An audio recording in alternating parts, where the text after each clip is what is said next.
గత 5 ఏళ్లు ప్రజలు పడిన ఇబ్బందులకు విముక్తి కలిగించి 2024 ఏడాది చరిత్ర తిరగరాసిందని ముఖ్యమంత్రి చంద్రబాబు అన్నారు. నూతన సంవత్సరం సందర్భంగా తెలుగుదేశం పార్టీ కేంద్ర కార్యాలయం ఎన్టీఆర్ భవన్లో మీడియాతో చంద్రబాబు ఇష్టాగోష్ఠి నిర్వహించారు.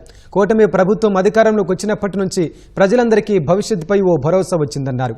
జగన్ నాశనం చేసిన వ్యవస్థలను ఒక్కొక్కటిగా గాడిలో పెడుతున్నట్లు చెప్పారు.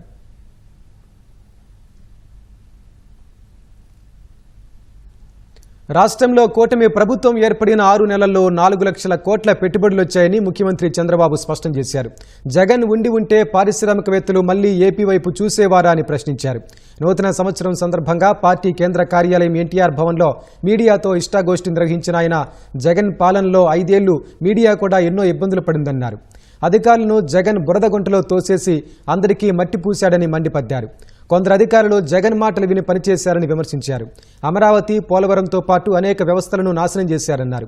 ఆ విధ్వంసం నుంచి రాష్ట్రాన్ని గాడిలో పెట్టేందుకు 6 నెలలుగా శ్రమిస్తున్నట్లు చెప్పారు. జగన్ నవరత్నాలంటూ ఇచ్చిన హామీల్లో సిపిఎస్ రద్దు, మద్యపాన నిషేధం, 3000 పింఛన్ అమలు చేశాడా అని ప్రశ్నించారు. కనీసం ఉద్యోగులకు జీతాలు కూడా ఇవ్వలేదన్నారు. తమ అధికారంలోకి వచ్చినప్పటి నుంచి 1వ తేదీనే జీతాలు ఇస్తున్నట్లు చెప్పారు. ప్రజలకిచ్చిన ఒక్కో హామీని అమలు చేస్తూనే జగన్ విధ్వంసాన్ని సరిచేస్తూ ఆర్థిక కష్టాలు అధిగమిస్తున్నామన్నారు. కీలక పదవులన్నీ జగన్ ఒకే సామాజిక వర్గానికి ఇచ్చాడన్నారు. ఇప్పుడు రాష్ట్రం నుంచి ఉన్న కేంద్ర మంత్రి ఓ బీసీ, తెలుగుదేశం పార్టీ రాష్ట్ర అధ్యక్షుడు BC, CS, DGP, TTD EO ఇలా అన్ని కీలక పదవుల్లో బీసీలు ఉన్నారన్నారు. తెలుగుదేశం ప్రభుత్వం ఎప్పుడు వచ్చినా బీసీలకి అగ్రతాంబూలం ఉంటోందన్నారు. జగన్ అసలు నైజం గ్రహించి ఆ పార్టీ నేతలు వైసీపీని వీడుతున్నారన్నారు. నేతల చేరికల విషయంలో కొన్ని సమస్యలు తలెత్తుతున్నాయన్న చంద్రబాబు కూటమి పార్టీలు మాట్లాడుకుని నిర్ణయం తీసుకుంటాయన్నారు.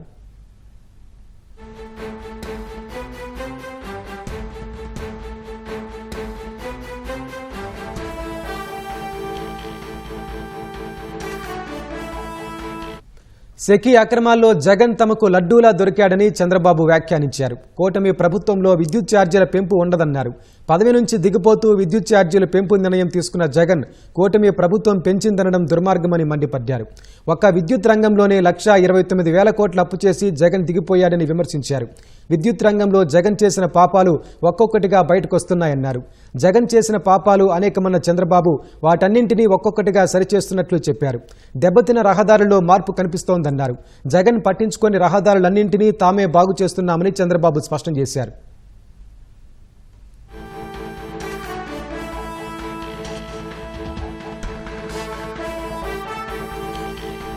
ఎన్నికల్లో ఇచ్చిన సూపర్ 6 హామీలు నెరవేర్చేందుకు కృషి చేస్తున్నట్లు చంద్రబాబు చెప్పారు.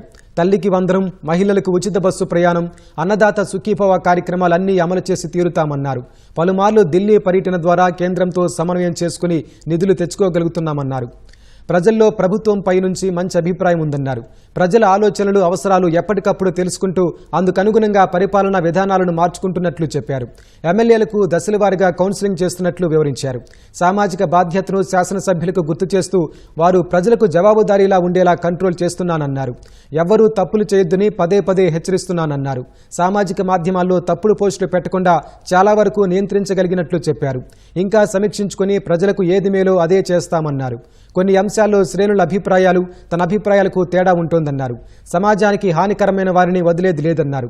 1995లో ఫ్యాక్షనిజం, రౌడీయిజం, మత కలహాలను అణిచివేసినట్లే ఇప్పుడు పనిచేస్తానన్నారు.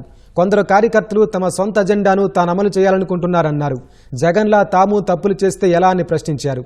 ప్రజలు అన్నీ గమనిస్తూ ఉంటారన్న చంద్రబాబు తనకు ప్రజలే హైకమాండ్ అని చెప్పారు. తప్పు చేసిన ఏ ఒక్కరిని వదిలిపెట్టేది లేదన్నారు.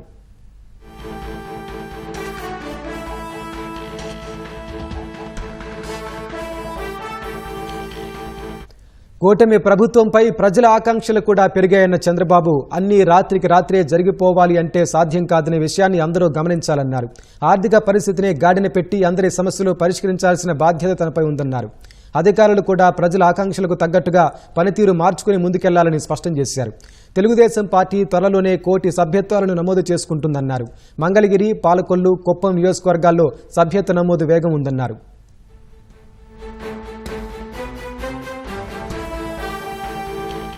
తెలుగుదేశం ప్రభుత్వం కల్పించిన అవకాశాల వల్లే సినిమాలకు ఇప్పుడు హైదరాబాద్ హబ్గా మారిందని చంద్రబాబు తెలిపారు.